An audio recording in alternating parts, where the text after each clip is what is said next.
Good morning.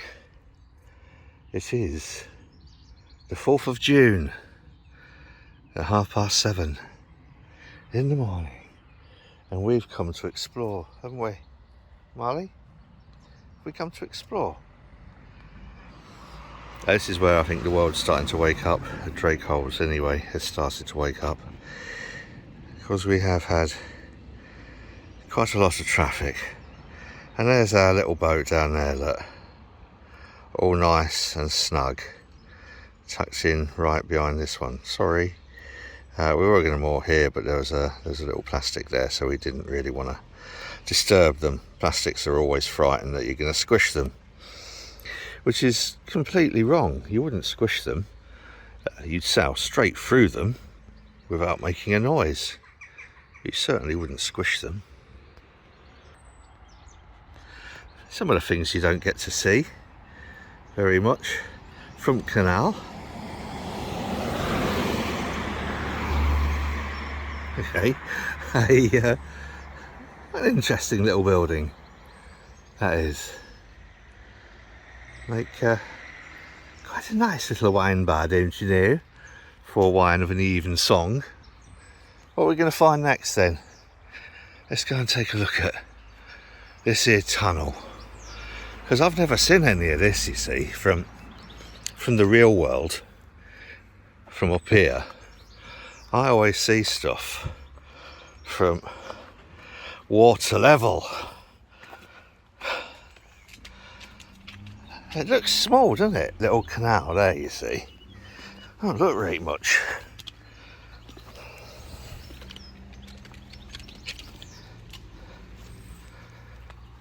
There we are. That's all there is. Make sure there's no stinging nettles, because I've got those superb feet for finding them. So there we are. This is the bit that I usually sort of only see while either going into or coming out of there. Not overly impressive, is it, from the bank? Let's be honest. It's not that good, is it, Marley? Is it? No, it's not. Someone's opened a can of beans, look. Left the lid there. That's good, isn't it, for dogs and other animals? Unless they've been drinking something from the London Beer Factory, because their cans sometimes have that full lift off lid. But it's nice. Yeah, that's lovely, that is. And within about an hour and a half I'll be going that way through there. Yeah, it doesn't look right long, and in fairness it isn't right long. I like it. It's one of those quirky little things you don't really always expect to find on something like Chesterfield Canal.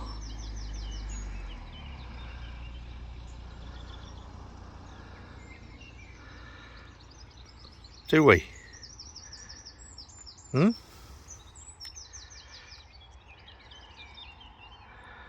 It's one of those canals, it's definitely one of those canals that is a hidden gem. You don't like to tell too many people about it. But a lot of people won't do the Chesterfield because they're frightened of doing the Trent, which is a shame, because they're missing out on all this. On the other hand, it's not a shame, because it's not crowded with dickheads who think they know everything and forget that it's polite to slow down when passing other boats, which is what we get quite a lot of, unfortunately, with the experts. I'm too good to slow down for what looks like a hire boat. Comes as a bit of a surprise to them when I tell them that, yeah, it might be a hire boat, but we're not hiring it. And I can imagine all the fishermen, you know, adhere to that notice, don't they, Marley?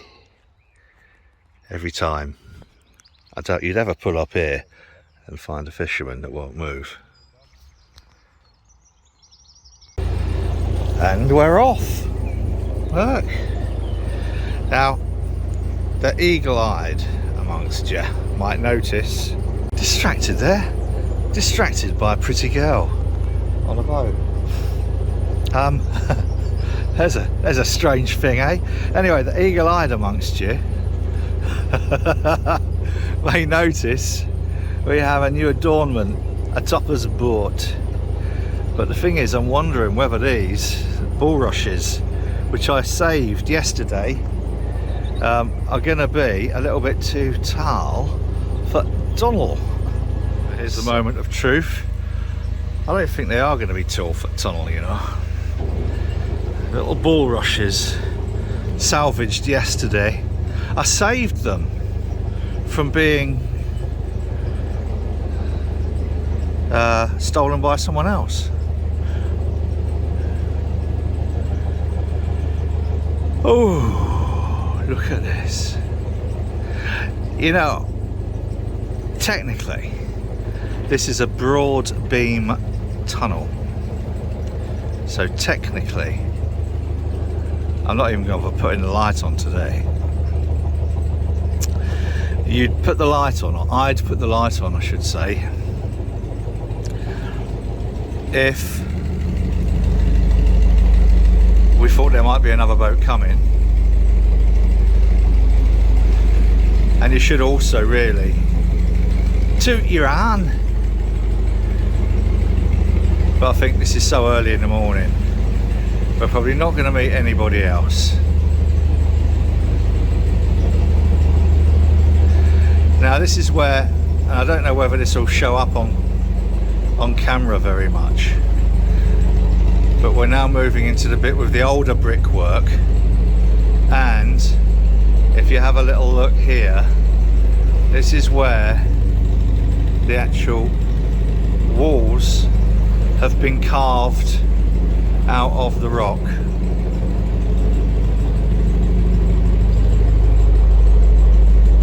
I think it's actually quite a bit of character in these tunnels. There's another one on Huddersfield Narrow, which I think is called Scout Tunnel, which isn't a huge amount away on the west side from Standedge Tunnel. Standedge is the longest, deepest, tallest, thingiest, difficultest tunnel in the UK. We sailed through it. I've been thinking, I think that was probably 3 years ago, not 2 years ago. Might be wrong. Actually no, because the last time was 2019. We came back via the Rochdale. I think it was the year before we did. Do you know, I really can't remember. Yes, we came up through Manchester, then did the Ashton, then did the Huddersfield Narrow. Yes. Look at that. Not a bad bit of memory for me, that. So yeah, now we're coming where they've just over the years repaired it all a little bit with brick.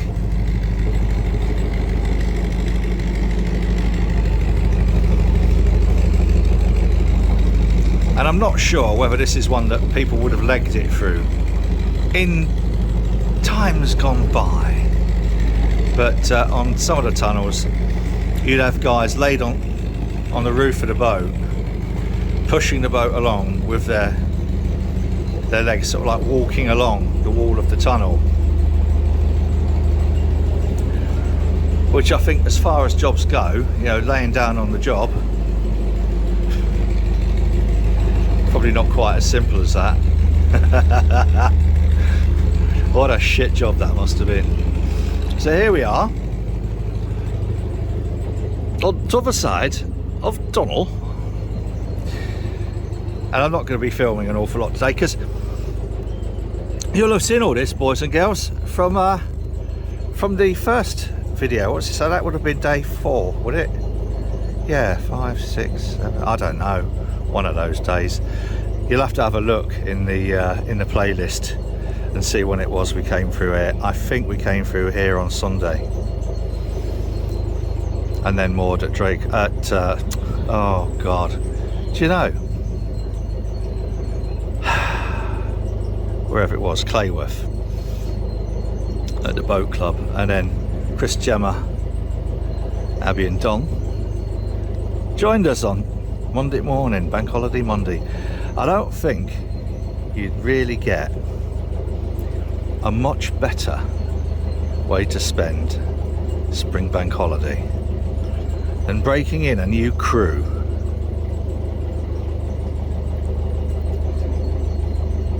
I'm going to take a rest now because my arm's aching holding this camera. I should have got a tripod. Get a tripod, Martin. It's going to be a long old journey if you don't get a tripod. I don't know whether I've mentioned this before. I probably have quite a lot. But as you're going down in a lock, it's got these little marks here which just say stay forward of the sill. Well, I'm alright at the moment because we've gone down, but this is the reason why.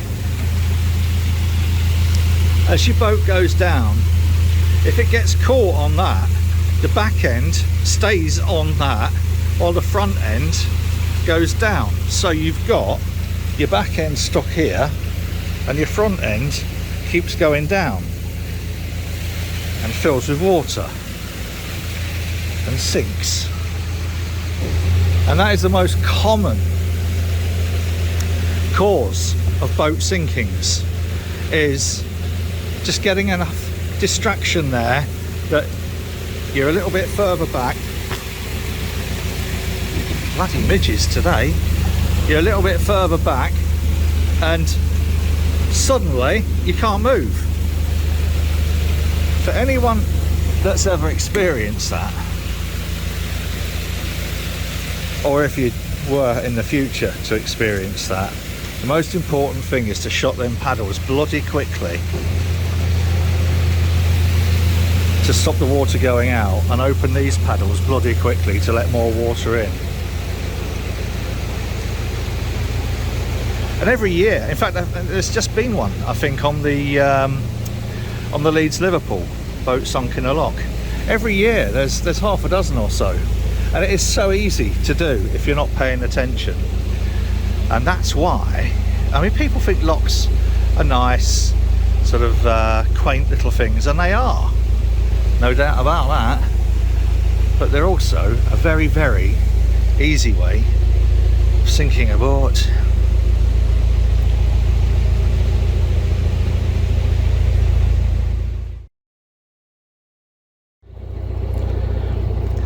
Here's one of those strange canal side buildings, which I think people who follow this channel will probably be a little fed up of seeing, because I record it every year that we come to Chesterfield Canal. But it just occurred to me, it is kind of sort of stuck in the middle of this field with not a great deal else around it.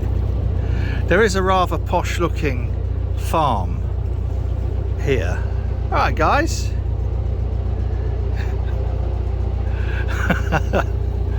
And it's surrounded by, I mean, it's quite impressive, isn't he? He's a big lad. He's definitely a big lad. So yeah, wasn't too sure what that might actually have been or could be, but one of those nice things to find in the middle of nowhere, and it sort of is, apart from that farm anyway. So we're on our way to West Stockwith.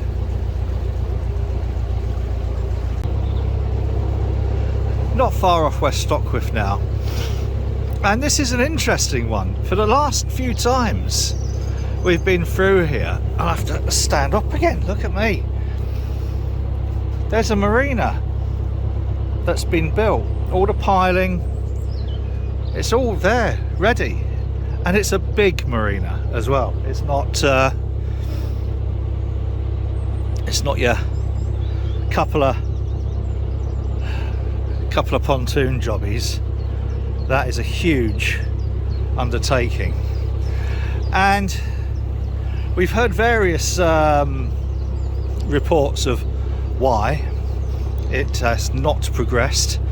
From Canal and River Trust just want too much money for the right to use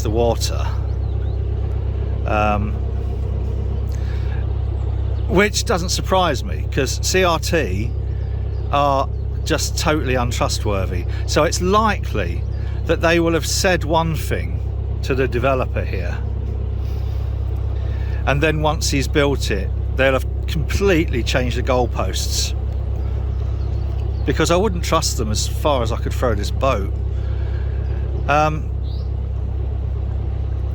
I heard last year that he has two options. One is just to cut through, boom, cut through, make your own marina, which would probably drain most of the canal to fill that lot, and then take a fine from CRT, and then just get on with his life. Look at all these. This is strange. I don't know what these prefabs are up here, or these offices. I don't know, it's weird. And then these huge blocks of wood, and my favourite Tonka toy.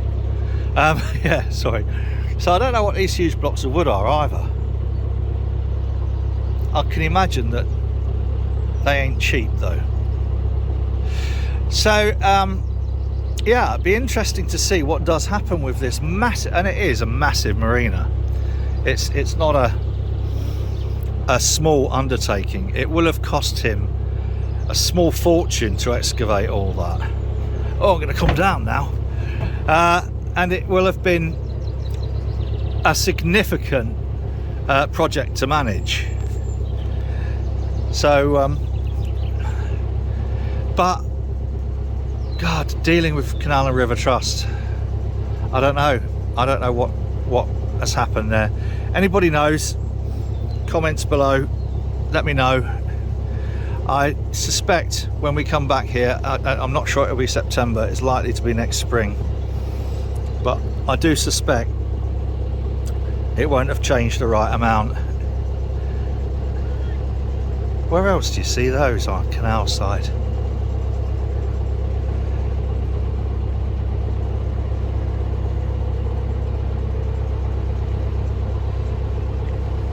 Right, I've got some sausage rolls from Bacon's in the oven.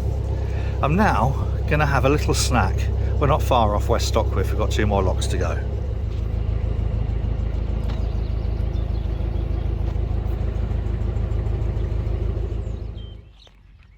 West Stockwith. And I'm guessing that's how we'll be getting off the boat, or I'll be getting off the boat tomorrow morning. One of these sets of ladders anyway.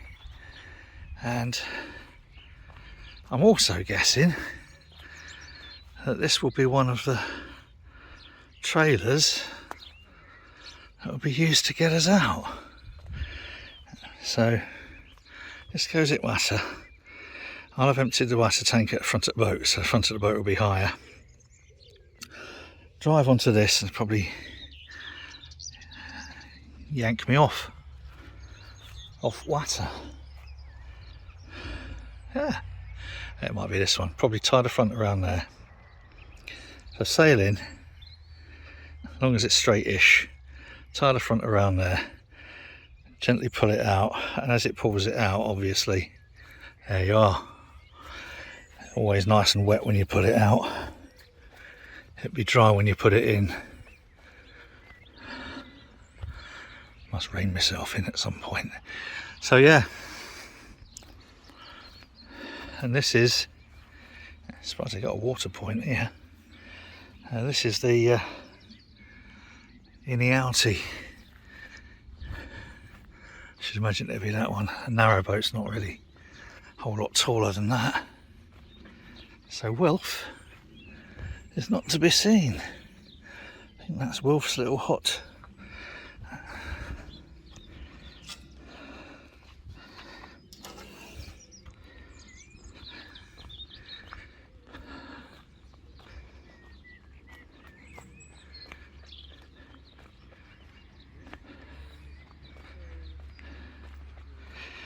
And here is the slippy way.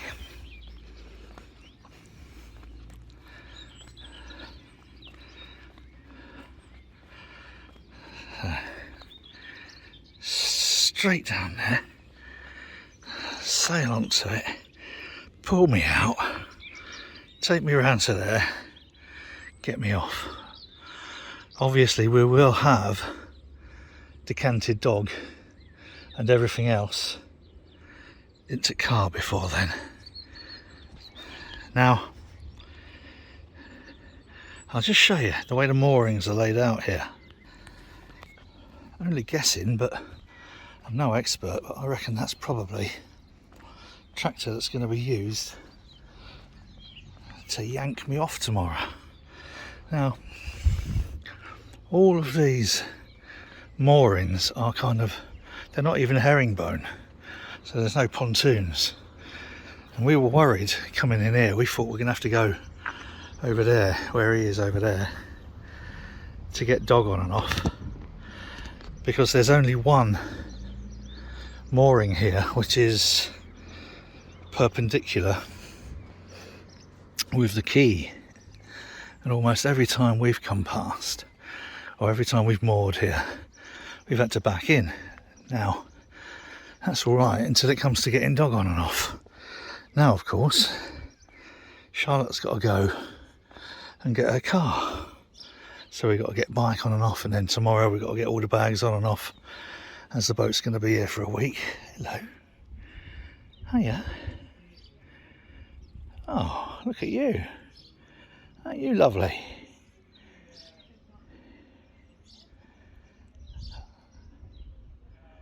Oh yes. I've just taken a bit of video of you having a shit, mate. Anyway, so when we pulled in, couldn't believe our luck. We've got an inline mooring up against side. How about that?